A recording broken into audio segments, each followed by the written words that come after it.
coming in on the possibility of a deal, of a peace deal being signed very soon. And this is something which President Trump himself has now made this massive claim this morning on a possible agreement between the United States and Iran. Trump says that the deal between Washington and Tehran largely has been negotiated and that the final details of the agreement are currently being discussed. Now, this is something which he himself has now mentioned. Remains to be seen what happens in the coming days.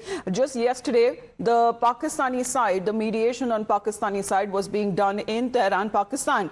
Being the messenger in this case seems to be focusing mainly when it comes to the peace deal and, of course, when it comes to certain of the issues that continue to remain the sticking points. So that is something which President Trump, however, has been saying. However, clearly, when it comes to his recent statements, he is not completely ruled out resuming of a military action on Tehran. In fact, as far as his Truth Social is also concerned, just recently he put out a post where the American flag was superimposed on Iran on the Middle East. That seems to be the very contention that President Trump now seems to be raising, especially when it comes to what now President Trump now seems to be claiming that he has had talks with several of the leaders there in the Gulf as well. So he says that I'm at the Oval Office of the White House, where we just had a very good call with President Mohammed bin Salman Al Saud of Saudi Arabia, leaders of the UAE. Then also when it comes to the leaders that are now coming in from Pakistan, from Turkey, from Jordan, and also Bahrain concerning the Islamic Republic of Iran, and all of the related to a memorandum of understanding pertaining to peace, an agreement that has been largely negotiated, he says, subject to finalization between the United States of America and Iran and various other countries that is listed. Separately, I had a call with Prime Minister Netanyahu of Israel, which also went very well. Final aspects and the details of the deal are currently being discussed and will be announced shortly. In addition, that many elements of the agreement that the Strait of Hormuz will be opened. So thank you for your attention to this matter. This has now come across as far as what President Trump has now stated, that the Strait of Hormuz would be opened. However, this and the, when it comes to the uranium enrichment, that seems to be the sticking points that was, delaying this peace agreement. But has Iran agreed to give up on its enriched uranium? Now, recently there were reports suggesting that their new Supreme Leader, Mojtaba Khamenei, who till now has not made any physical appearance, seems to be rejecting this very call that the enriched uranium will not be leaving the Iranian soil. Now, one key element of this proposed agreement between Iran and the United States is apparent, and that is commitment by Tehran to give up its stockpile of highly enriched uranium or nuclear dust, as what President Trump refers to. Srinjoy, good morning. What are we hearing now? If a deal is signed, then who is giving up on what? And especially when it comes to a compromise, is this something which Iran has not been wanting? Because it has been also coming across with statements from the Iranian side that any misadventure from the aggressors will be dealt with strongly. As you rightly said, it's not very clear. Because if Iran is giving away those 460 kilos of enriched uranium, 60% enrichment done already, then what is it getting in return? If Iran is opening the Strait of Hormuz, what is it getting in return? So is America ready to return all the money that Iran has and it lies frozen in Western banks? Will Donald Trump agree to do that? Will Donald Trump agree to lift the blockade of the Iranian ports? It's not clear.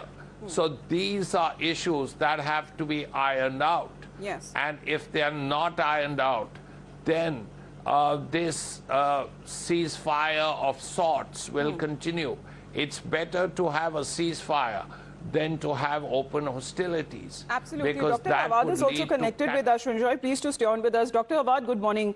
What is your understanding of the current situation, sir, especially when it comes to President Trump? Shortly, he says that he will be announcing the peace deal. Good morning. Actually, there is a talk of a framework of an understanding between the United States and Iran, where there will be a 2 months period discussing all the issues still not have been resolved, especially the enrichment of uranium and also the Strait of Hormuz removal of the blockage and the American releasing of the Indian to the Iranian, defreezing its assets. So I think these are the issues which has to be discussed. However, there is a sort of an agreement at the moment where the President Trump has been calling most of the Arab leaders and the stakeholders in the region that this deal has been achieved. But even after that, we hear about the firing at the White House. That could be another message for President Trump not to go to the peace deal, because there is elephant in the room, which is Israel refusing any kind of a deal before reaching to enrichment of uranium and achieving its goal in the south of Lebanon of conquering the south of Lebanon. Right, but Dr. Hawad, you know, how much of a role do you believe that the Gulf nations would have played in this to actually have, we don't know if it is a compromise and who is surrendering what. I mean, because the sticking points have been the Strait of Hormuz when it comes to enriched uranium as well. And that is what actually were leading to the deadlock for so long, despite a fragile ceasefire. So do you believe that Iran is ready to let go of these issues? Well, I believe that the regional parties have played a major role in dwarfing this kind of an attack by the United States, deferring the attack, because of, first of all, there is an ongoing Hajj pilgrimage into Saudi Arabia.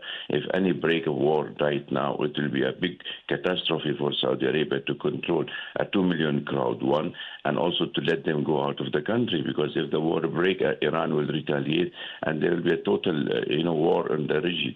So therefore, that could be one of the reasons. The second reason is also that the United States president is also under tremendous pressure internally, where there is going to be the Olympic Games, and there will be also the midterms election, and there's lots of pressure on him internally, where he's losing his own popularity. So all these issues have been at stake, and I believe all parties are interested in the ceasefire except Israel.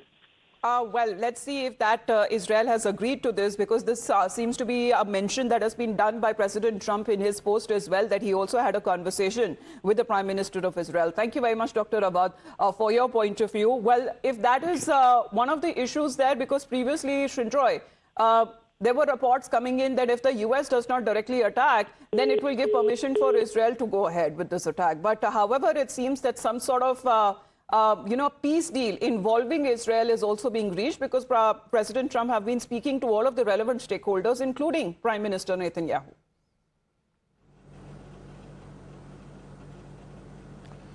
Yes. What happens if hostilities break out again? What happens if there is war again? The Americans have made it clear what they want to do. They want to hit the pipelines, they want to hit the oil dumps, they want to hit the installations, and so on. Now, that is bad enough. What will the Iranians do then? And they have already claimed that in these 40 days, they have built up their reserves of missiles and drones and so on. Now, they could well hit Israel. Now, they tried to hit Dimona, which is their nuclear power plant. And of course, the Americans and Israelis have done roughly the same. Now, Dimona apart, they have hit Haifa, the port. Yes. Now they could hit the Gulf states. They could hit the oil wells. They could hit the refineries. Well, They've done that power plant twice. there in UAE was also hit recently because of a drone attack there. However, there was minimal damage. But however, the concerns have been growing over this if when it comes to basic facilities and also areas which are of civilizational importance, if they are hit, then it will take ages for them to recover and to repair. Let's get also Mr. Arasim Singh on board. Sir, good morning. Do you believe that a peace deal right now is possible? Good morning. I think that's the impression I was getting for all this time. And I was watching it since 4 o'clock in the morning today. And peace deal appeared very much on the cards. But there was also something, that maybe if I watch the movements and the activities in the White House, and also given the fact that Trump did not attend his son's wedding, it indicated to something, very serious in the offing. So I looked on towards the positive side, expecting that the deal is almost on the cards. But I don't know what will be the outcome. But I suppose that next 12 hours is going to be very, very important. Right, sir. It will be either this side or that side. The problem is that Iran internally has become very fractious. There is the IRGC, which is in control of things. It does not have a global vision. Right, sir. And there is a leadership, a political leadership, which is very much at odds with the IRGC.